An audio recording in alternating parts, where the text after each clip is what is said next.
AI is reshaping how students think, learn, and prepare for their careers. Dan Ye is the founder of CollegeNode, and he recently sat down with me to explain how they are embracing this powerful tool. I met Dan at our studios here in Washington, D.C. So for kids today, as I said, I think they're quick to adapt and embrace new technology. What do they want from a digital learning environment as opposed to what the universities are offering? So the kids really want jobs. The kids want to be able to graduate and be employed.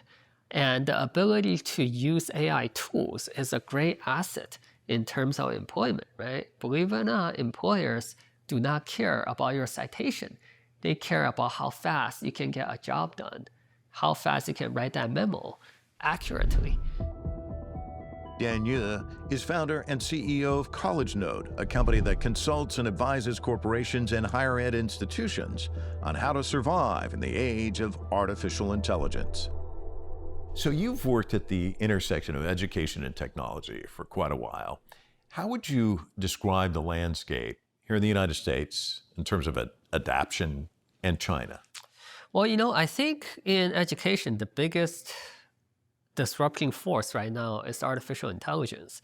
Now, artificial intelligence is going to change how we teach kids. Artificial intelligence is going to change how education, higher education, all the way down to elementary education. And here in the United States, I feel like there's a lot of resistance to this force of destruction, as you can say, in the education industry. A lot of the institutions basically operate as if artificial intelligence will just go away in a few years. And I talked to a lot of institutions, and I feel like this is almost a prevailing view, that this is just a fad. We're going to go back to the old way of doing things. And obviously, that's not true, right? If you look at China right now, it's demanded by the Ministry of Education that everybody study AI all the way to elementary school. The students are required to learn about artificial intelligence. And I feel like that's the right attitude when something new, especially a disruptive technology such as AI that comes out. You need to embrace it, right? You cannot run away from it because the pace of innovation, the pace of change will only accelerate. So we either adapt or we're going to be obsolete. And I think that's the unfortunate fact right now in the United States education industry, especially in higher ed, which is this will go away. This is not happening, and we need to change. It's so interesting because you talk about resistance and disruption, and I see this, the scenario. There's the teacher who's stayed, who's been there for a million years. You've got the students who are coming in who've seen disruption their entire life. I mean, technology changing, they adapt readily, whereas the professor may not. Is that what's at work here? Absolutely, right? You see a lot of the students using ChatGPT right away when it becomes available. And it's the professor that fights them tooth and nail, says you may not use ChatGPT or it will be considered cheating.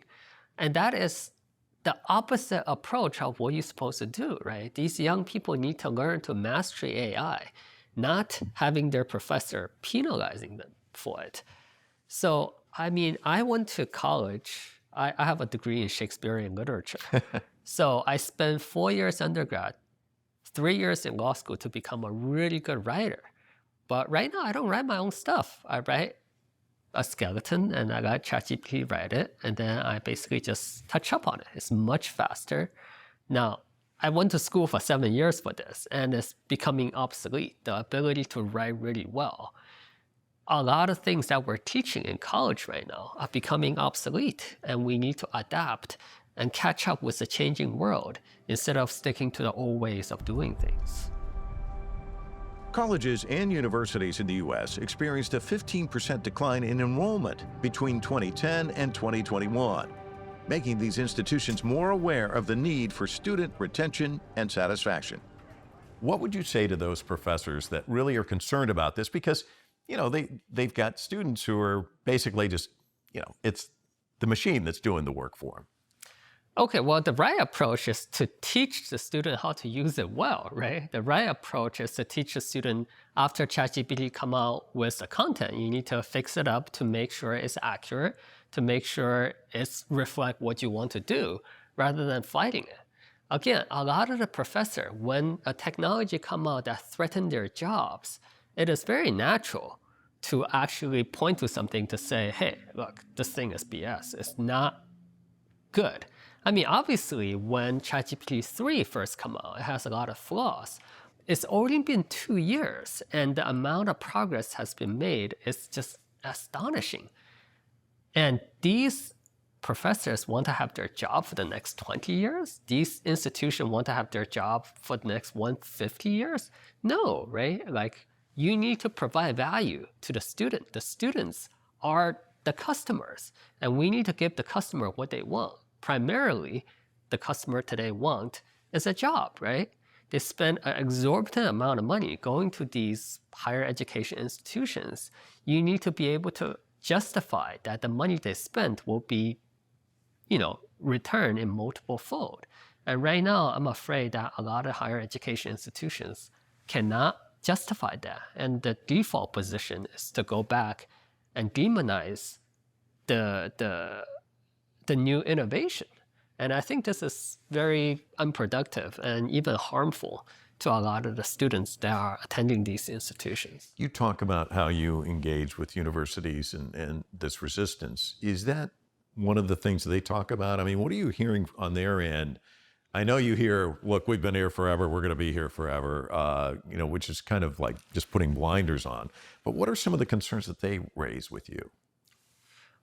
Right now, I hear a lot of fear. So about 80% of the people basically just stick their head in the sand and say it's going to go away. About the 20%, usually these are the university provost and president who actually gets it. They don't know how to deal with it, because if artificial intelligence play out the way it is, do we still need universities, right? University traditionally has been a place in which people go to obtain knowledge. But right now, you can gain infinite knowledge at the tip of your finger. And sometimes it's even more accurate than what your university professor can provide. So does the university still need to exist? Now, the answer is obviously yes, because universities provide much more than just a place to gain knowledge. If you actually look at some of the wealthiest Americans in the world, almost all of them, but a large chunk of them found their spouse in the universities, right? Mark Zuckerberg married his college sweetheart, right? Like Elon Musk's first wife, he met in universities. Universities provide a place where people come to socialize, to marry, to mentor. So it provides a lot more value than just simply a place to gain knowledge. Tech giants such as Google, Microsoft, and OpenAI have been pushing AI heavily into education in hopes of building brand loyalty among future professionals. Is it similar, though, to the good old days where, calculators first came out and the teachers didn't want the calculators in the classroom, but eventually everybody's using calculators and they kind of gave in? Is this something where you're going to see over time there's going to be a relaxation, you think, in terms of how these professors approach this? So, a lot of times when new technology come out, you see this play over and over again.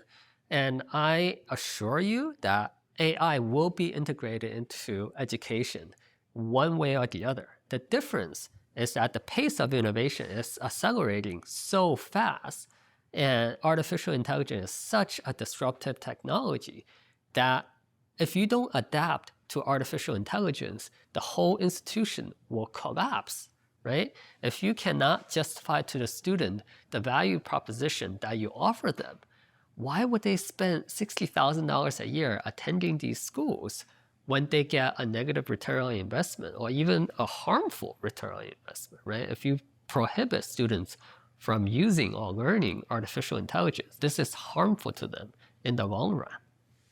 You're talking to people in higher education quite a bit. What are some of the things that you're hearing from them? And is it just constantly pushing against a wall, or are you starting to see some universities where they get it? I feel like it's a constant push against the wall. I mean, there are people who are understanding of what this technology will unleash, but higher education institutions by default is very, very slow, right? One of the things I constantly hear is that our school has been around for 150 years, will be around for 150 more. And this kind of mentality is preventing a lot of the innovation. But again, innovation will now be pushed into higher ed industry, whether they like it or not, because if they do not adapt, what you're going to see is a dwindling in the amount of students that are attending these institutions. And we're already seeing that, right? Like in 2024, one liberal arts college closed every other week. And that's because these liberal arts colleges, many of them have survived for over 100 years, can no longer justify their value proposition to their customers. They have trouble attracting enough students to pay their exorbitant tuition, because if you look at the jobs numbers, their students do not make any more money compared to the students that attend state schools. So why would you waste all this money to attend? And you're going to see this question being asked more and more against an increasing amount of institutions. China has recently implemented AI into primary and secondary education as part of a national push to integrate the technology across all levels of learning. Now you look at the United States and China, you see one that's embracing AI at early age all the way up through higher education. You see another one that's resisting. It's kind of the new space race. I mean, what's the outcome if one's decided we're not going to try this and the other's like fully embracing it? Well, I won't say one decide not to try this. The United States understand the power of artificial intelligence as well and is embracing it. And it's just that we're not producing enough scientists and engineers. So historically, our secret sauce is that we go around the world and we buy the best talent and the best mind. And one of the major conduit is through the H-1B visa, is through higher education institutions in which we attract talents. They come here to study for PhD and they stay afterwards. So, but in terms of our indigenous innovation, our indigenous K-12 education, I feel like it's really lagging behind right now. And I think it's a national security issue, but I don't think it's being properly addressed right now. And you're going to see this playing out in the next decade in terms of GDP growth, in terms of national security, and in terms of everything, really. China will take the lead in terms of artificial intelligence. We're talking about markets all around the world that's in play, right? We're talking about smart cars, we're talking about bipedal robots, we're talking about AI assistants. And instead of buying, robots from American companies, it will be the Chinese company, the Indian companies that will be filling this gap. And that will translate into job loss, that will translate into higher national debt, that will translate into everything. So we absolutely need to address this. We need to have a better mentality in our education field to embrace but not shun this new technology. We'll be watching it just as you will be. Thank you so much for your insights. Really appreciate it. Thank you so much.